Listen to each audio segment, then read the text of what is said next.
ఉంటది. చూసుకున్నట్లయితే గతంలో కూడా ఎన్నో లొకేషన్‌లో ఇక్కడ షూటింగ్ చేశారు. కొంచెం ఉపాధి కూడా ఉంటుంది. బాగుంటుంది. ఎందుకు బాగుండదు? ఆంధ్ర వస్తే బాగుంటుంది. హైదరాబాద్ అయితే మన స్టేట్‌కి ఇన్కమ్ బాగుంటుంది. సౌకర్యం అంతా బాగుంటుంది. సార్ చూసుకున్నట్లయితే ఇదే రంగానికి సంబంధించి ఒక 10 లక్షల పైచిలకే బతకొచ్చు అంటున్నారు. ఇటు వస్తే అనేక ఉపాధులు ఉంటాయి. అంతే కరెక్టే. 10 లక్షల పైన మంది ఉపాధి దొరుకుతుంది. గత ప్రభుత్వంలో కూడా పిలుపునిచ్చినప్పటికీ అప్పుడు టికెట్ల రేట్ల విషయంలో జగన్మోహన్ రెడ్డి గారి పైన కొంచెం అభిప్రాయ భేదాలు వచ్చాయి సార్. ఆ ప్రభుత్వం ఎక్కడైతే ఉన్నారు సినీ రంగం వాళ్ళు. కానీ ఇప్పుడు రేవంత్ రెడ్డి గారు మళ్ళీ అదే పందా.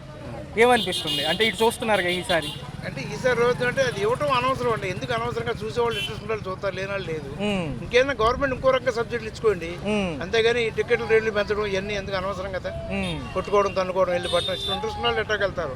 రేట్లు బెనిఫిట్స్ వాళ్ళు ఎందుకు, ట్యాక్స్ మినహాయింపులు ఇవన్నీ ఎందుకు. ఉత్తరాంధ్ర వైపు కొంచెం డెవలప్ అయితే బాగుంటుంది. సినీ రంగానికి స్టూడియోస్ అవి కొంచెం స్థలాలు ఉంటాయి.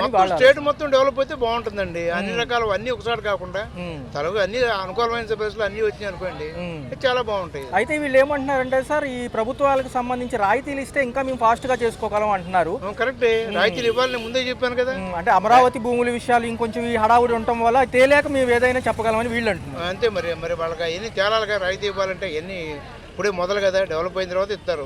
ఇవ్వకుండా ఇవ్వలేరుగా. అది ఇక అంతకుమించి నేను చెప్పలేను సార్. Right sir. మీరు ఏదైతే వార్తల్లో చూస్తున్నారో సినీ రంగం కొంచెం ఇటు వచ్చే ఆలోచనలో ఉన్నట్టుగా ఉంది. వస్తే బాగుంటుందండి రాష్ట్రానికి. మిగిలిన బడ్జెట్ లేని రాష్ట్రానికి సినీ పరిశ్రమ వస్తే కనుక చాలా అభివృద్ధి చెందింది, చాలా బాగుంటుంది. గతంలో ఏంటంటే ఇదే రంగానికి సంబంధించి ఇక్కడ కూడా డెవలప్ చేయండి అని పాత ప్రభుత్వాలు కూడా పిలుపునిచ్చాయి. జగన్ గారు అడిగారు, అప్పుడు మాత్రం జగన్ అంతా ఏకిపారేశారు. ఇప్పుడు మాత్రం మన పవన్ కళ్యాణ్ గారు ఆంధ్రాకి రండి అని చెప్పి అంటున్నారు. ఇది జగన్ గారి ఇది ప్రోత్సాహం ఇప్పుడు ఈ ప్రభుత్వంలో జరుగుతుందని మేము భావిస్తున్నాం. ఏదైతే రేవంత్ రెడ్డి గారు అంత కఠినంగా చేసినా మాట్లాడలేకపోతున్నారు. ఎందుకంటే అవును, వాళ్ళకి లింకులు ఉండబట్టి ఆ రకంగా మాట్లాడలేకపోతున్నారు. అలా అల్లుడిని స్టేషన్లో వేస్తే పలకరిస్తా కూడా వెళ్ళని పవన్ కళ్యాణ్ గారు అభివృద్ధి చేస్తానన్నారు. ఏ మాత్రం చేస్తారో కూడా అర్థం కావట్లేదు. సార్ వీళ్ళు ఏమంటున్నారంటే సినీ రంగం వాళ్ళు ఇక్కడికి వచ్చేటట్టయితే కొంచెం భూమి ఏదన్నా అసైన్ చేస్తే అంటున్నారు కదా, గవర్నమెంట్ కూడా ఇస్తానంటుంది కదా. అప్పుడు జగన్ గారు కూడా మీకు ఏ రేటుకి కావాలంటే ఆ రేటుకి మేము ఇచ్చే ఇదిలో ప్రోత్సహించారు. అప్పుడు ఆ జగన్ గారిని పిచ్చోడి కింద లెక్కేశారు. అప్పుడు ఇప్పుడు మాత్రం ఆయన ప్రోత్సాహంగా అప్పుడు అనుకుంటున్నాం మేము కూడా, జనాలు కూడా. జగన్ గారు ఐడియాలు మామూలు ఐడియాలు కాదండి. రెండో విషయం చూసుకుంటే సార్ ఎప్పుడు కూడా హైదరాబాద్ లో బెనిఫిట్ షోలు ఉండేవి, ఈసారి లేవు. ఓ పక్క చూసుకుంటే టికెట్ రేట్ల ధరలు కూడా చెన్నైతో పోల్చుకుని ఇస్తామండి. జగన్ గారు ముందు ఆ సినీ రంగంలో బెనిఫిషియల్ టికెట్లు పెంచడానికి కూడా ఆయన ఇచ్చేశారు. ప్రజల మనిషి జగన్ గారు అనేది ప్రజల మనిషి. నేను ఏ పార్టీకి చెందినవాడు కాదు. అర్థమైంది సార్. ఒక రకంగా చెబుతున్నాను సార్. మరి చూసుకుంటే ఈ ఉపాధి ఎలా ఉండబోతుంది ఎందుకంటే ఇప్పుడు వరకు కూడా దక్షిణాది కార్మికుల రకంగానే అన్ని రకాలుగా ప్రోత్సాహంగా బాగుంటుందండి.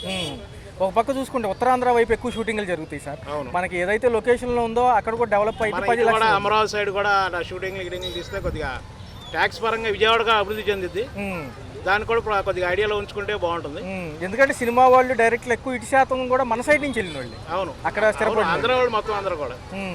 మరి ఎలా ఉండబోతుంది సార్ రాబోయే కాలంలో? చాలా బాగుంటుంది సార్. ఏదైతే ఉందో చూస్తున్నారు గత వారం రోజులే చర్చలు జరుగుతున్నాయి. ఈసారన్నా ఇటు వస్తే వచ్చే ఆలోచనలో కూడా ఉన్నట్టుగా ఉన్నారు. ఎందుకంటారు?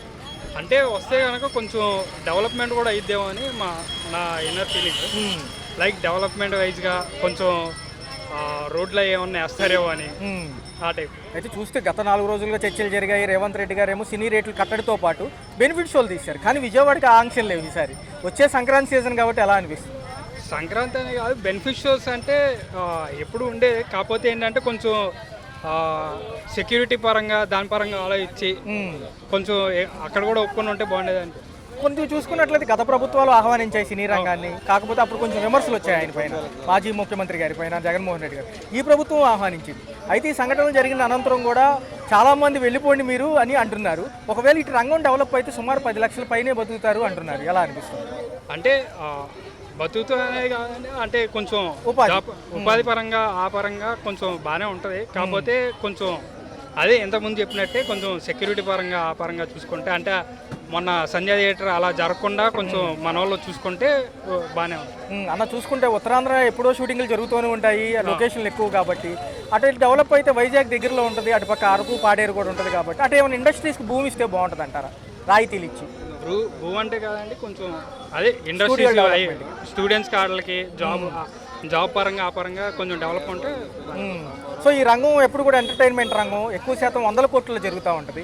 సో ఇటు కూడా ఒక ఉపాధి కలిగించినట్టేనా? ఎందుకంటే చాలా క్రాఫ్ట్లు ఉంటాయి కదా అందులో. అంతేగా కొంచెం వాళ్ళకి వీళ్ళకి చిన్న కార్మికులకి పెద్దోళ్ళకి అందరికీ ఉపయోగపడుతుంది కదా. ఉపయోగపడితే బాగానే ఉంటుంది.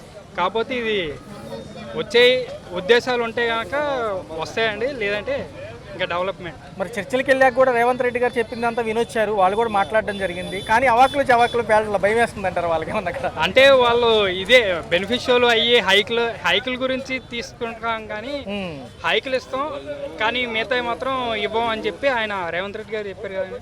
మనోళ్ళు చూసి దాని పరంగా ఇంకా ఫ్యూచర్లో ఇక్కడికి వస్తే మంచిదేనంటారు. కొంత పరంగా మంచిదే అండి. డెవలప్మెంట్ పరంగా ఆ పరంగా ఇండస్ట్రీస్ పరంగా కొంచెం డెవలప్మెంట్ అయ్యింది. 10 రోజులుగా జరుగుతున్న ఈ వ్యవహారాల్లో సినిమా ఇండస్ట్రీ కనుక ఏపీకి వస్తే ఎలా ఉంటుంది అనేది ప్రథమంగా పాయింట్. బాగుంటుంది అంటారు ఇక్కడ కూడా ఒక రంగం డెవలప్ అయ్యి. ఇక్కడ ఏపీకి వస్తే కూడా ఏపీ కూడా డెవలప్ అవుతుంది. చుట్టుపక్కల ఇది కూడా ఇండస్ట్రీ ఇక్కడ చేంజ్ అయితేనే బాగుంటుందని మా ఉద్దేశం. గతంలో కూడా ఈ యొక్క అంశం గురించి గత ప్రభుత్వాల్లో జగన్మోహన్ రెడ్డి గారు కూడా పిలుపునిచ్చారు. అప్పుడు టికెట్లు వ్యవసాయం కొంచెం అటు ఇటు అవడంతో వాళ్ళు కొంచెం అవాకులు చవాకులు పేలినప్పటికీ మళ్ళీ ఇప్పుడు రేవంత్ రెడ్డి గారు అదే చేశారు. కానీ వాళ్ళ మీద మాట్లాడడానికి కొంచెం భయంగా ఉంది వాళ్ళకి. అయితే ఈ ప్రక్రియలో చూసుకుంటే ఇటు సైడ్ భూములు ఇస్తే కనుక రాయితీ ఇస్తే ఖచ్చితంగా వస్తామంటున్నారు పెద్ద పెద్ద ప్రొడ్యూసర్లు, ఈ డైరెక్టర్లు. ఎలా అనిపిస్తుంది? అవును, ఇటు సైడ్ విజయవాడ వైజాగ్ వస్తే కూడా బాగుంటుందని అయితే మా ఉద్దేశం. అంటే కాలక్రమేణా చూసుకుంటే దీంతో పాటు అనేక రంగాలు ఉంటాయి. 24 క్రాఫ్ట్లు అంటారు. దాంట్లో 24 క్రాఫ్ట్లో కార్పెంటర్ కాడ నుంచి డైలీ వర్క్ చేసుకునే వాళ్ళు కూడా ఉంటారు అందులో. మరి ఎలా అనిపిస్తుంది? ఇంత ఉపాధి దొరుకుతుంది కదా. అంటే మిడిల్ క్లాస్ వాళ్ళు కూడా ఏవైతే చిన్న చిన్న క్యారెక్టర్స్ చేసుకునే వాళ్ళు ఉంటారు కదా, సో వాళ్ళు కూడా డెవలప్ అయ్యే ఛాన్సెస్ ఉన్నాయి ఇటువైపు వస్తాయి కనుక. ఒక పక్క చూసుకుంటే మనకి ఎక్కువ శాతం ఈస్ట్ వెస్ట్ గోదావరి కానివ్వండి, మనకు వైజాగ్, అరకు, లంబసింగి, పాడేరు ఎప్పుడు కూడా అవుట్డోర్ సెక్షన్స్ బాగుంటాయి. సో ఇటు వస్తే బాగుంటుంది అంటారా? ఇటు పక్క ఏమైనా డెవలప్ అయితే బాగుంటుంది అంటారా? ఏదైతే ఉత్తరాంధ్ర సైడ్ కానివ్వండి ఇటు ఎలా ఉంటుంది? ఇటు సైడ్ కూడా బాగానే ఉంటుంది వస్తే. అన్న మరి ఎలా ఉంటుంది? ఇప్పుడు సినిమాకి వెళ్ళినప్పుడు ఎంత అలర్ట్గా ఉండాలి? General question. మామూలుగా మనం చూసారు తొక్కిసలాట్లో చనిపోయారు. లేదు జనరల్గా ఈ అంశమేగా ఏముంది. రంగానికి సంబంధించి గత ప్రభుత్వాలు కూడా ఆహ్వానించాయి. అప్పుడు రేట్ల విషయం, అప్పట్లో ప్రతిపక్షంలో ఈయన ఉండటం వల్ల ఎవరైతే ఉన్నారో మాజీ ఉప ముఖ్యమంత్రి గారు, ఇవన్నీ కొన్ని విమర్శలు వచ్చాయి. మరి ఇప్పుడేమో ఆయనేమో వెళ్ళిపోమన్నట్టే చెబుతున్నారు మొహం మీద ఆయన రేవంత్ రెడ్డి గారు. ఎలా అనిపిస్తుంది? వాళ్ళు కూడా ఇటు వచ్చి మాట్లాడతామంటారు. వైజాగ్ బాగుంటుంది, విజయవాడ అయితే వేస్ట్. ఎందుకంటారు సార్? అంటే ఇక్కడ టూరిజం కానీ ఇక్కడ ఇండస్ట్రీ కానీ ఏం లేవు, మన బీచ్లు కానీ ఏం లేవు. వైజాగ్ అయితే అన్ని అంగులు ఉన్నాయి. ఎయిర్పోర్ట్ కానీ ఇంటర్నేషనల్ ఎయిర్పోర్ట్, ఫిషింగ్ హార్బర్ ఉంది, స్టీల్ ప్లాంట్ ఉంది, ఫార్మా కంపెనీలు ఉన్నాయి, నెక్స్ట్ ఐటీ హబ్ ఉన్నాయి. మెయిన్ అన్నిటికన్నా ఏంటంటే బీచ్, టూరిజం, అరకు అవన్నీ బాగా. అయితే ఈ ఒడిదుడుకులు 4 రోజులు చూస్తున్నారు. ఏదైతే తొక్కిసలాట ఘటన నుంచే స్టార్ట్ అయింది కదా సార్. సినిమాలు తీస్తే బాగుంటుంది, సినిమాల రాజకీయాలు వేస్ట్, అదే మెయిన్. పాపం ఆయన కూడా ఇబ్బంది పడ్డారు, హీరో గారు కూడా పాపం ఒక ప్రాణం కూడా పోయారంటే అది వాళ్ళకి తెలియదు, మనకంతా తెలియదు. సార్ భవిష్యత్తులో ఇక్కడ కనుక త్వరితగతిన ఇట్లాంటి పెద్ద పెద్ద రంగాలు వస్తే 100 కోట్ల వ్యాపారం కాబట్టి స్టేట్కి ఆదాయంతో పాటు ఉంటుంది కదా, ఉపాధి ఎలా ఉంటుంది? ఉపాధి ఉంటుంది, అందరికి ఏదో పని ఉంటుంది. మరి చూసుకుంటే సార్ గతంలో కూడా వీళ్ళు ఆహ్వానించడం జరిగింది, కానీ అప్పుడు కొంచెం జగన్ ప్రభుత్వంలో ఆహ్వానించినా కానీ అదేదో వాళ్ళు తీసుకున్నారు. ఇప్పుడు తెలుస్తుంది ఆ విలువేంటో. ఏదైనా పరాయి రాష్ట్రంలో మద్రాసులో ఉండి అప్పుడు చీ అన్న అంటే మనం వచ్చాము, ఇప్పుడు కూడా చీ అనే స్థాయికి తీసుకొస్తున్నారు. అంత అనుకోముందే వచ్చేస్తే గౌరవప్రదంగా మనకు బాగుంటుంది. ఇప్పుడు చంద్రబాబు నాయుడు గారు, అప్పుడు జగన్ గారు కూడా ఇప్పుడు పవన్ కళ్యాణ్ కూడా ఇక్కడ రమ్మని అంటున్నాడు. అది కూడా అప్పుడు జగన్ చెప్పిన మాట చెప్తున్నాడు కనుక నిదానికి ఇక్కడికి వస్తే ఫ్యూచర్ లో బాగుంటుంది. సార్ చూసుకుంటే ఉత్తరాంధ్ర వైపు ఏమన్నా డెవలప్ చేయొచ్చా? ఉత్తరాంధ్ర వైపు ఏమన్నా? ఉత్తరాంధ్ర డెవలప్మెంట్ బాగుంటుంది, వైజాగ్ బాగుంటుంది. ఇక్కడ ఏంటంటే విజయవాడ అంటే అగ్రికల్చర్ మెయిన్, ఏంటంటే వ్యవసాయం సంబంధించింది. ఇక్కడ అంతా లేదు, మనకి ల్యాండ్ లేదు, మెయిన్ ప్రధానమైన ల్యాండ్ లేదు.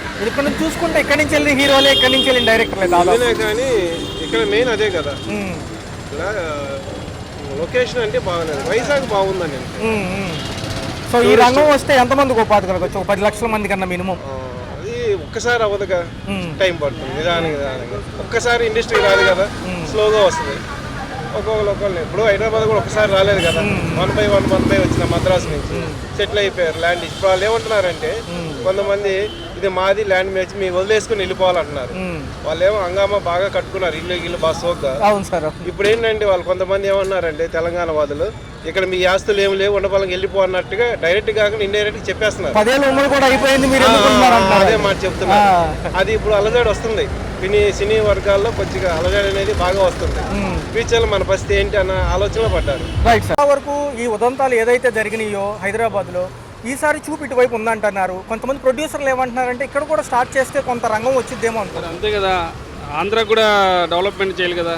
ఎందుకంటే అప్పుడు చెన్నై నుంచి అలాగే విడిపోయినప్పుడు హైదరాబాద్ మొత్తం డెవలప్మెంట్ అయింది. ఓకే, తెలంగాణ డెవలప్మెంట్ అయింది. ఇప్పుడు రాష్ట్రం సెపరేట్ అయిపోయింది కాబట్టి ఆంధ్రాలో కూడా అదే సినీ ఇండస్ట్రీ అలాంటివి పెట్టి ప్రజల జీవన స్థితిగతులు అంటే రవాణా కానీ ఏదైనా ట్రావెలింగ్ అన్ని సౌకర్యంగా డెవలప్మెంట్ అవుతుంది. ఎందుకంటే మనకి ఆల్రెడీ సినీ ఇండస్ట్రీకి అన్ని కావాల్సిన సౌకర్యాలు వైజాగ్లో ఉంది కాబట్టి విశాఖపట్నం బీచ్ అన్ని లొకేషన్స్ వాటికి బాగుంటాయి కాబట్టి అక్కడ పెడితే బాగుంటుందని ప్రజల అభిప్రాయాలు. అన్నగారు ఇక్కడ ఏంటంటే మొన్న ఆంధ్రాలో సంబంధించి అయితే ఆంక్షలు లేవు, బెనిఫిట్ షోలు వేసుకోవచ్చు. రెండోది కూడా టికెట్ల రేటు కూడా అవకాశం ఉంది. అక్కడేమో కొంచెం రిస్ట్రిక్షన్స్తో కూడుకున్న వ్యవహారం ఉండటం వల్ల కొంచెం వీళ్ళందరూ గందరగోళంలో ఉన్నారు. కొంచెం క్లియర్ అవుతుంది అంటే క్లియర్ అవుతుంది మెల్లిగా. ఇప్పుడిప్పుడే కదా కోలుకున్న తర్వాత మెల్లిగా అదంతా క్లియర్ అయ్యి మొత్తం ఇదంతా సెట్ అవుతుంది. అది అవుతుంది. రాబోయే కాలంలో ఈ ఎక్కువ శాతం ఉత్తరాంధ్ర వాళ్ళు ఏమో ఈ రంగంలో ఎక్కువ ఉంటారు. ఒక పక్క చూసుకుంటే డైరెక్టర్లు, లేకపోతే ఈ సెక్షన్ చూసుకుంటే యాక్టర్లు అటు నుంచి వచ్చిన వాళ్ళు. సో ఇటు సొంత రాష్ట్రాల్లో కనీసం వాళ్ళ యొక్క చూపిటున్నా కొంతవరకు బాగుపడవచ్చు అంటారా? ఎందుకంటే అవకాశం కోసం. అంతే కదా, నేటివ్ ప్లేస్ సింపత్ అనేది ఎవరికైనా ఉంటుంది కదా. ఆ కోణంలోనే వాళ్ళు అంటే ఇంత మన వాళ్ళకి ఏదైనా చెయ్యాలి అంటే తపంతో ఉన్నవాళ్ళు, ఇంట్రెస్ట్ ఉన్నవాళ్ళు అది చేసుకొని అంటే అక్కడ పరిస్థితులు బట్టి వీళ్ళకి డెవలప్మెంట్ చేయాలని అది చూసుకుని గవర్నమెంట్ కూడా సపోర్ట్ చేస్తూ ఉంటుంది. ముందు ప్రయత్నం చేస్తే సపోర్ట్ చేస్తుంది. అన్నగారు చూసుకుంటే రేపు సంక్రాంతి పెద్ద సీజను, మరి సినిమాల వైపు వెళ్తే కనుక గతంలో ఇదే విషయం గురించి ఏదైతే సినిమా రేట్లు టికెట్ల విషయంలో మాజీ ముఖ్యమంత్రి గారు ఆహ్వానించారు. అప్పుడు కొంచెం మిశ్రమ ఫలితాలు వచ్చాయి. ఆయన కొంచెం ఏదైతే ఉన్నారో వీళ్ళు కొంచెం దుర్భాషలాడటం జరిగింది. ఎందుకంటే పవన్ కళ్యాణ్ గారు విపక్షంలో ఉన్నారు కాబట్టి. సో ఈసారి పవన్ కళ్యాణ్ గారు కూడా ప్రతిపక్షంలో ఉన్నారు. ఎలా అనిపిస్తుంది? ఇప్పుడు ప్రతిపక్షం కాదుగా సార్, అదే ఉప ముఖ్యమంత్రిగా ఉన్నారు. ఇప్పుడు అన్ని బాగానే ఉంది కాబట్టి, అనుకూలంగా ఉంది కాబట్టి ఇప్పుడు ఏదైనా సానుకూలంగా స్పందించవచ్చు. అన్ని వైపులా మనకి ఇది ఉంది కాబట్టి స్టేట్కి డెవలప్మెంట్ అయ్యే అవకాశాలు ఉన్నాయి. అన్న చూసుకుంటే ఈ ఉడిదుడుకులు 4 రోజుల నుంచి వస్తున్నాము. ఘటన జరిగింది అందరూ చూసాము, వార్తల్లో, ప్రచారాల్లో, వార్తాపత్రికల్లో. అది కాకపోతే అది ఎందుకని అంత దూరం దారి తీసింది అంటారు? అంత దూరం దారి చేయటానికి ఇదేం జరిగిందంటే పొలిటికల్ రంకు పులుంకుంది. మొన్న సినీ ఇండస్ట్రీలో రాజకీయం యొక్క ఇది అనేది పులుంకుంది. అందువలన అంతకుముందు హైదరాబాదులో కొన్ని కట్టడాలు పడగొట్టాడు రేవంత్ రెడ్డి. ఆ కట్టడాలు పడగొట్టిన తర్వాత సినీ ఇండస్ట్రీ వాళ్ళు ఎవరు అతని దగ్గరికి వెళ్ళకపోయేసరికి మొన్న అల్లు అర్జున్ గారి సినిమా రిలీజ్ అయితే అది బాగా బంపర్ హిట్ అయింది. అంతకుముందు సినీ ఇండస్ట్రీ తొక్కిసలాట్లో కూడా కొంతమంది చనిపోయారు, గతాల్లో చనిపోయారు. చిరంజీవి గారి సినిమాలు వచ్చినప్పుడు కూడా చనిపోయారు. సత్యమణి వాళ్ళు వచ్చి నష్టపరిహారం ఇచ్చారు సార్. అవును, చాలా చనిపోయారు. అప్పుడు అప్పుడు మరి చిరంజీవి గారిని అరెస్ట్ చేయలేదు కదా. మొన్న అల్లు అర్జున్నే ఎందుకు అరెస్ట్ చేశారు? ఇదేంటంటే రాజకీయ రంకు అనేది పులుంకుంది. అంటే సార్ చూసుకుంటే ఏదైతే ముఖ్యమంత్రి గారు ఉన్నారో ఆయన పేరు మర్చిపోవడం అందరూ విన్నారు ఆ సమయంలో చెప్పినప్పుడు, సినిమా రిలీజ్ ఫంక్షన్ ముందు రోజు. కొంతవరకు అది అట్లా జరిగినప్పటికీ కూడా ఒక ప్రమాదాన్ని ఇంత బాగా తీసుకెళ్లారు కదా, ఒక పెద్ద సృష్టి కదా. సరే, ఒక ప్రమాదాన్ని మనిషి చనిపోతే ఎవరికైనా నష్టమే, నష్టం లేదని నేను అనట్లేదు. గతంలో మరి కొంతమంది రేవంత్ రెడ్డి గారి ప్రభుత్వంలో సామాన్య ప్రజలు చనిపోయినప్పుడు దాన్ని ఎందుకు హైలైట్ చేయలేదు? అదే సార్, అది ఎందుకు హైలైట్ చేయలేదు అంటే కొంచెం డైవర్షన్ అంటారు. అది డైవర్షన్ పాలిటిక్స్. వాళ్ళు ఇచ్చిన పథకాలు కొన్ని అమలు చేయకుండా ఇలాంటి డైవర్షన్ పాలిటిక్స్ అనేవి నడుస్తున్నాయి. సార్ చూసుకుంటే గత ప్రభుత్వం కూడా రమ్మని చెప్పింది వీళ్ళని, సినీ రంగం వస్తే మాకు ఇబ్బంది లేదండి, చర్చలు జరుపుతాము, దాని గురించి ఇబ్బంది లేదన్నా వాళ్ళు వచ్చారు. కానీ టికెట్ రేట్ల విషయంలో తెగగా వెళ్ళిపోయారు, విమర్శలు కురిపించారు మాజీ ముఖ్యమంత్రి జగన్మోహన్ రెడ్డి. ఈ ప్రభుత్వాలు కూడా రమ్మంటున్నాయి, ఎందుకంటే ఈసారి ఉప ముఖ్యమంత్రి సినీ రంగం వ్యక్తే కాబట్టి. సో వస్తే బాగుంటుందా? ఉప ముఖ్యమంత్రి సినీ రంగం నుంచి వచ్చాడండి, కరెక్టే కాదనలేదు. గతంలో జగన్మోహన్ రెడ్డి ఆంధ్రప్రదేశ్ విడిపోయిన తర్వాత సినీ ప్రముఖులు ఎవరు పోకుండా ఉన్నారు. తర్వాత కొన్నాళ్ళకి వెళ్తే ఆయన ఏం చేశాడు? మర్యాదకి ఇంటికి పిలిపించాడు, వాళ్ళ భోజనాలు పెట్టాడు, వాళ్ళతో మాట్లాడి మీరు హైదరాబాద్ నుంచి మన ఏరియాకి రండి, విశాఖపట్నం ఆ ఏరియా బాగా అభివృద్ధి చెందిన కొండలకైనా దేనికైనా కానీ పక్కంటే సముద్రం ఉంది, అన్ని ఏరియాలకి అనుకూలంగా ఉన్న ఏరియా సినీ ఇండస్ట్రీకి సంబంధించింది అక్కడ అరకులోయ అందాలు అవన్నీ కొన్ని సినిమాలు కూడా తీశారు గతంలో. అలాంటి చోట మీకు స్టూడియోలు కట్టుకోవటానికి మేము స్థలాలు ఇస్తాం, దానికి కావాల్సినటువంటి ఈ మౌలిక వసతులు ఇవన్నీ కల్పిస్తామని జగన్మోహన్ రెడ్డి గారు చెప్పారు. కానీ ఎందుకని రాలేదండి సినీ ప్రముఖులు? అది అక్కడ ఏం జరిగిందంటే ఒక సినిమా ఇండస్ట్రీని వెళ్తుందల్లా ఒక వీళ్ళు మెగా ఫ్యామిలీ ఒకళ్ళు, వీళ్ళు సినీ ఇండస్ట్రీలో అక్కినేని నాగార్జున, మరి బాలకృష్ణ వీళ్ళే ప్రముఖులుగా ఉన్నారు. వాళ్ళు ఒక సీఎం జగన్మోహన్ రెడ్డి దగ్గరికి పోతే వాళ్ళ ఈగో హర్ట్ అయిద్దన్న ఉద్దేశంతో అతని మాట లేదు. ఇవాళ రేవంత్ రెడ్డి దగ్గరికి వెళ్ళారు. రేవంత్ రెడ్డి ఏం చేశాడు? చీపమ్మన్నాడు. ఏమన్నాడు? మీ అందరు చూస్తున్నారు, మాట్లాడాడు, చీపమ్మన్నాడు. చూస్తున్నారు కదా. మరి ఒక సామాన్యుడు చనిపోయాడు అనే పాయింట్ సబ్జెక్ట్ లేపుతున్నారు. మరి పుష్కరాలప్పుడు చంద్రబాబు గారు గవర్నమెంట్ లో 29 మంది చనిపోయారండి. మరి వాళ్ళు సామాన్య మనుషులు కదా, మరి దాన్ని ఎందుకు లేపలేదు?